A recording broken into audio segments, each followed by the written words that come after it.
In this video, I'm gonna teach you how to use a Google Play gift card on Genshin Impact. It's a very easy process, so make sure to follow along. In this video, I'm gonna go over the process of redeeming a Google Play gift card and how to use it inside of Genshin Impact. You will be able to use this to purchase any amount of Primo Gems inside of the game, or even something like the Battle Pass. Basically, anything that costs real money inside of Genshin Impact will be eligible to be used or purchased with your Google Play gift card. So, in order to start this, go into the Play Store and access the home screen. In here, tap on the Google account that you are currently signed into and then go into Payment and Subscriptions.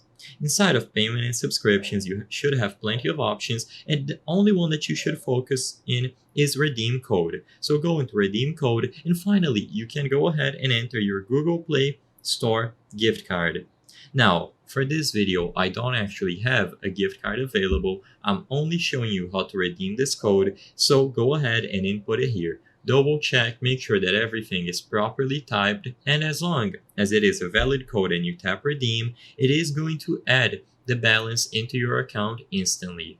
Once you have the balance inside of your account, all that you have to do now is switch over to Genshin Impact. As long as you are running the latest version of the game, you will be able to access the shop, find anything that you wish to purchase in there, and choose to purchase. Immediately upon selecting whatever it is that you wish to purchase, such as Primo Gems or the Battle Pass, a pop-up will appear telling you if you want to use the balance available on your Google Play account. Just go ahead and confirm that you wish to use the balance and you will receive the rewards in-game right away. It is extremely simple and you can repeat this process as many times as you wish. I hope I was able to help you on how to use Google Play gift card on Genshin Impact. If this video helped you, please be sure to leave a like and subscribe for more quick and easy tips. Thank you for watching.